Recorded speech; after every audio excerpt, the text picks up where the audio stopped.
जिसके घर में 150 वोट है उनको पूरी बूथ पर 55 वोट मिला हुआ है। अपने संगठन को और दुरुस्त करके, जैसे हम वहाँ 40% वोट हमें मिला है तीनों राज्य में। अरे भाई, ये तो ईवीएम देवी कृपा है, उनकी कृपा से जीत गए। माहौल कुछ और था, रिजल्ट कुछ और आया। लाडली योजना का 2 महीने का पैसा और किसान निधि का 6,000 रुपया मार्च से इन्होंने रोक रखा था, जबकि जब चुनाव होता है तो ये सारी चीज़ें रुक जाती। 15 की रात में 1.47 करोड़ खातों में ये पैसा डाला गया। जब बैलेट पेपर की गिनती शुरू हुई तो कांग्रेस पार्टी 190 सीटों पर लीड कर रही थी, वो बाद में 199 हो गया। नमस्कार, मैं हूं हयात अब्बास और आप देख रहे हैं 4PM न्यूज़ नेटवर्क। लगातार कांग्रेस की तरफ से ये बात सामने आ रही है कि भाई ईवीएम ना होती तो मोदी मैजिक तो ख़त्म हो जाता, बिल्कुल ना चलता। लेकिन हकीकत में वाकई में ईवीएम मैजिक चला है या फिर मोदी को समर्थन मिला है, क्या कुछ है, इस पर जनता की क्या राय है, ये जान लेते हैं। सर बताइए, क्या लगता है कि ये ईवीएम मैजिक है या फिर मोदी मैजिक है? देखिए, मोदी जी का कोई मैजिक नहीं है। अभी जो मध्य प्रदेश में चुनाव हुआ है, 230 सीट है मध्य प्रदेश में। जब बैलेट पेपर की गिनती शुरू हुई तो कांग्रेस पार्टी 190 सीटों पर लीड कर रही थी, वो बाद में 199 हो गया। अब सोचिए, केवल 31 सीट ऐसी थी जहां भारतीय जनता पार्टी लीड किया, लेकिन जैसे ही हमारी मशीन खुली उनकी लीड 166 हो गई, हम 66 पर आ गए। तो पार्टी का ये कहना है कि जो वोटिंग पैटर्न होता है, ट्रेंड होता है, वो एक जैसा होता है। जैसे किसी विधानसभा में 1000 लोगों ने वोट दिया और उसमें 900 वोट कांग्रेस पार्टी को मिला, लेकिन वही जब मशीन में निकला तो 900 उनका हो गया और हमारा 100 रह गया। तो ये सवाल खड़ा होता है। और आज हमारी मीटिंग हो रही है मध्य प्रदेश में, हमारे कई जीते हुए विधायकों ने बताया है कि जिसके घर में 150 वोट है उनको पूरी बूथ पर 55 वोट मिला हुआ है। एक हमारे विधायक को अपने गांव में 26 वोट मिला हुआ है, जबकि वो 62,000 से चुनाव जीते हुए हैं। चलिए सर, ये बात आपकी मैं समझ लेती हूँ, लेकिन जब इसी तरह भाजपा ने यही बात बोली थी कि देखिएगा जब ये हारेंगे चुनाव तो ये फौरन ईवीएम पर सवाल उठाने लगेंगे। सर देखिए, भाजपा जो कुछ भी करती है बहुत स्ट्रेटजी के तरीके से करती है। हाँ। ये तो आपने एक एग्जाम्पल दे ही दिया है। हाँ। और एक बड़ी बात अभी भैया के ही माध्यम से मालूम हुई, 15 तारीख को चुनाव प्रचार समाप्त होता है, 17 वोटिंग होती है। लाडली योजना का 2 महीने का पैसा और किसान निधि का 6,000 रुपया मार्च से इन्होंने रोक रखा था, जबकि जब चुनाव होता है तो ये सारी चीज़ें रुक जाती। 15 की रात में 1.47 करोड़ खातों में ये पैसा डाला गया। अब रात में जिसके घर में 9,000 रुपया आ जाएगा, जिस परिवार में, उसमें से 10% लोग भी अगर इन्फ्लुएंस हो गए तो उसका इनको फ़ायदा मिल गया। बड़ी बात आपने सर कही, लेकिन सवाल तो यहाँ पे ये उठता है कि कांग्रेस क्यों पीछे रह गई? कांग्रेस क्यों अपनी कोई योजना लोग जन तक के ना पहुँचा पाई? कहाँ पे कमी रह गई? हाँ, कांग्रेस मुद्दों की लड़ाई लड़ रही थी। कांग्रेस इतनी कुटिल नहीं हो पाई कि पैसों को पहले रोका जाए और जिस दिन चुनाव प्रचार समाप्त हो उसी दिन रात में डाल दिया जाए। इसमें ज़रूर कांग्रेस चूक गई, लेकिन कांग्रेस मुद्दों में नहीं चूकी कि नफरत को समाप्त किया जाए, अर्थव्यवस्था देखा जाए, बेरोजगारों को देखा जाए, किसानों को देखा जाए। इन मुद्दे पर लड़ाई की गई, जनता को ये मुद्दा नहीं समझ में आया। चलिए, क्या लगता है कि ये ईवीएम मैजिक से ज़्यादा कुछ भी नहीं था? ईवीएम मैजिक था कहाँ का? जो ये 3 राज्य भाजपा जीती है, जो राज्य जीते। अरे भाई, ये तो ईवीएम देवी कृपा है, उनकी कृपा से जीत गए। माहौल कुछ और था, रिजल्ट कुछ और आया। तो यही तो भाजपा कहती है, जब हम हारेंगे या हम जीतेंगे तो ये लोग फौरन ईवीएम को श्रेय देने लगेंगे। नहीं, देखिए, ऐसा है कि अगर कोई व्यक्ति इसी काम में लगा हुआ है तो उसमें हम लोग क्या कर सकते हैं। और इसीलिए हम मांग करते हैं कि ईवीएम बैन किया जाए, बैलेट पेपर से चुनाव कराया जाए। क्या लगता है सर कि अगर बैलेट पेपर से चुनाव होता तो मोदी जी हार जाते? निश्चित तौर पे हारते। अभी भी वो हारे हैं। हम 4 करोड़ 92 लाख वोट पाए और 4 करोड़ 81 लाख वोट पाए हैं। लेकिन सर तीनों राज्य तो हाथ से चले। उससे कोई फर्क नहीं पड़ता। उसमें भी लोकसभा में हम लीड कर रहे हैं बहुत जगह। राजस्थान में भी लीड कर रहे हैं, छत्तीसगढ़ में भी लीड कर रहे हैं, मध्य प्रदेश में भी लीड कर रहे हैं। जो विधानसभा 2023 का चुनाव हुआ है उसमें लोकसभा में हम बहुत जगह लीड कर रहे हैं और इस वक्त हम जो है उस 26 सीटों पे लोकसभा के जो है लीड कर रहे हैं इस विधानसभा चुनाव को देखते हुए। और 21 लोकसभा सदस्य मोदी ने लड़ाया था जिसमें 9 हार गए। अब जब लोकसभा सदस्य विधानसभा में यदि हार गया तो इसके मतलब है 2024 मोदी का गया, गोल डब्बा गोल है। सर आप कह रहे हैं 2024 गया, उधर भाजपा तो अब नारे लगा रही है कि भाई उनकी ही सरकार बन के रही। नारे लगाएं, नारे लगाने के लिए वो पैदा ही हुए थे, नारे लगा ही रहे हैं वो, और डिवाइड कर रहे हैं देश को, आपस में तफरका डाल रहे हैं और ये करते रहेंगे। लेकिन जनता जागरूक है, वो तय कर ली है 2024 में इनकी विदाई तय है। क्या लगता है सर 2024 में? हाँ बताइए जी। 2024 में सच में विदाई तय है या फिर ईवीएम बीच में आ जाएगा तो फिर आप लोग? नहीं, ईवीएम बहुत सारे लोगों ने डिमांड भी की है। जो मध्य प्रदेश, छत्तीसगढ़ और राजस्थान में चुनाव लड़े हैं वहाँ पे आप साफ देखिए, जब बैलेट पेपर से जब तक काउंटिंग हो रही थी कांग्रेस 199 सीट्स पे मध्य प्रदेश में लीड कर रही थी। ये बताइए जब 199 सीट्स पे लीड कर रही थी, जैसे ईवीएम खुला हम धीरे धीरे पिछड़ते चले गए। इसका मतलब है ईवीएम में पहले से सेटिंग कर रखे हैं और जो लोकल माहौल था वहाँ पे जो लोगों ने देखा, हम लोगों ने जाके देखा है, वहाँ सभी लोग करा, वहाँ पब्लिक ही कहने लगी कि हम वोट किसी और को दिए हैं और जीत रही बीजेपी, ऐसा क्यों है?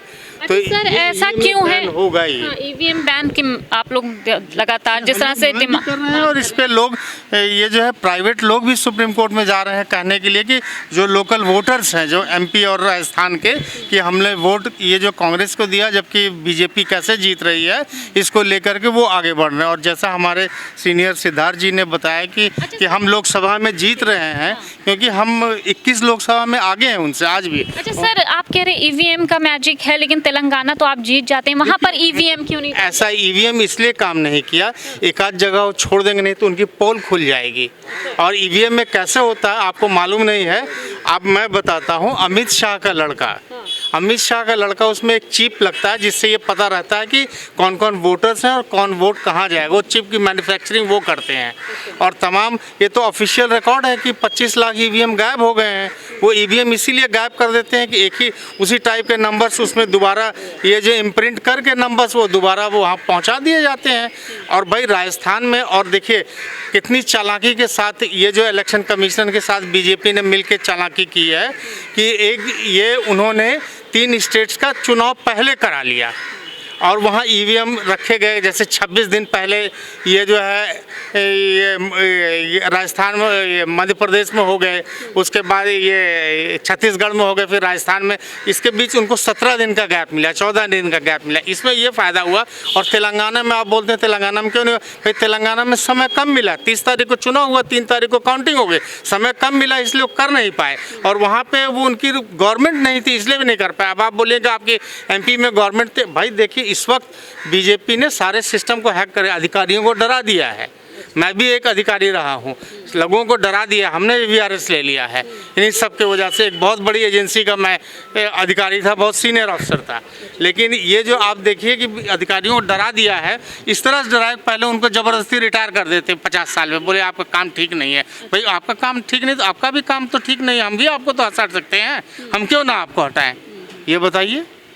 चलिए और लोगों से सवाल कर लेते हैं। क्या है सर अब एक बात और सामने आ रही है, कुछ बातें इस तरह से भी सामने निकल के आ रही है कि भाई बूथ स्तर पे कमज़ोर थी कांग्रेस, इसलिए हार गई। जिन राज्यों में भी चुनाव हुआ है वहाँ कांग्रेस से ही मजबूत हुआ, बूथ स्तर पर तो भाजपा वहाँ बुरी तरह से कमज़ोर थी। अभी आप तेलंगाना पर सवाल कर रही थी कि क्यों वहाँ EVM हैक नहीं हुआ। तेलंगाना में इसलिए EVM हैक उन्होंने नहीं कराया कि तेलंगाना में वो कहीं लड़ाई में नहीं थे, मिजोरम में वो कहीं लड़ाई में नहीं थे। तो जो व्यक्ति जहां लड़ाई आमने सामने की लड़ेगा वही तो कुछ करेगा। जो आर पार की 3 राज्यों में कांग्रेस और बीजेपी सीधी लड़ाई में थी। और दूसरी चीज़ है भारतीय जनता, हम कह रहे पिछली बार हम जीते थे, लोकसभा का सारा चुनाव तीनों राज्यों में लोकसभा मैक्सिमम हार गए। तो हम तो अब आगे की देख रहे हैं कि वो जीते हैं तीनों राज्यों में, और तीनों राज्यों की लोकसभा टोटल इस बार हमारी है। लोकसभा में चूंकि अब चुनाव होने जा रहे हैं, वो भी 3-4 महीने की ही देर है, तो वो सारे पिछली बार अगर उनकी थी तो इस बार निश्चित रूप से अगर उनकी सरकार है तो लोकसभा की सीटें हम जीतेंगे, और केंद्र में 2024 में हमारी सरकार बनने जा रही है। सामने आता है और ईवीएम से ही चुनाव होगा, तो ये कैसे पॉसिबल होगा? देखिए, कांग्रेस पार्टी बहुत पुरानी पार्टी है। हमें जो गलतियां उन्होंने की हैं, और हमारी आज से ही मीटिंगें शुरू हो गई हैं, उन कमियों को हम दुरुस्त करेंगे और 50% से ऊपर 53% से 55% के बीच में वोट लाने के लिए कांग्रेस पार्टी अपनी रणनीति पर काम कर रही है, क्योंकि बहुत बड़ी बड़ी योजनाएं हैं। सर, अगला कदम क्या होगा कांग्रेस का? अपने संगठन को और दुरुस्त करके, जैसे हम वहाँ 40% वोट हमें मिला है तीनों राज्य में, 42% छत्तीसगढ़ में मिला हुआ है, 39% राजस्थान में मिला हुआ है, तो हमारा वोट पिछले बार के मुकाबले नहीं कम हुआ है। और 5 राज्यों में देखा जाए तो उनसे 9 लाख वोट हमको ज़्यादा मिला हुआ है। तो हम चुनाव कैसे जीतना है हम ये भी जानते हैं, और उस जो ईवीएम की उन्होंने बेईमानी की है उसको पार्लियामेंट में हम लोग दुरुस्त करेंगे, रणनीतिक रूप से काम करके, एकजुट हो करके, और अपने वोट परसेंटेज को और बढ़ा करके। वो तबका जिनके साथ इन्होंने विश्वासघात किया है, चाहे वो युवा हों जिन अग्निवीर योजना के माध्यम से 3 वर्ष की नौकरी के बाद रिटायर कर देंगे, जिससे सर्वोच्च बलिदान करना है सेना में, उनको किसानों के साथ जो उन्होंने आय दुगनी करने की बात थी और वो छल कर रहे हैं अभी तक हमारे किसान, तो उन चीज़ों को उठा करके युवाओं, किसानों। सर, राजस्थान में तो ये रहा कि हमेशा रिवाज बदलता रहा, राज बदलता रहा, लेकिन मध्य प्रदेश में कहाँ पर कमी रह गई? देखिए, मध्य प्रदेश में 2 चीज़ें थीं, क्योंकि हमारा जो संगठन था वो इतना स्ट्रांग था, हमारी बड़ी बड़ी जनसभाएं हो रही थीं, उसमें जो ये 2 काम इन्होंने किया जिसके तरफ कांग्रेस का बिल्कुल ध्यान ही नहीं गया कि ये पैसा ट्रांसफ़र कर देंगे, वोटर खरीद लेंगे। तो वो जो छोटी पार्टियां थी, जैसे बहुजन समाज पार्टी, समाजवादी पार्टी और एक गोंडवाना गणतंत्र पार्टी, ये जो पैसा इन्होंने दिया तो हमारा वोट तो नहीं कम हुआ। हम 40% पिछली बार चुनाव में पाए, 40% फिर पाए, लेकिन 5-6% जो वोट फ्लोटिंग वोट था वो पैसे पर बिक गया।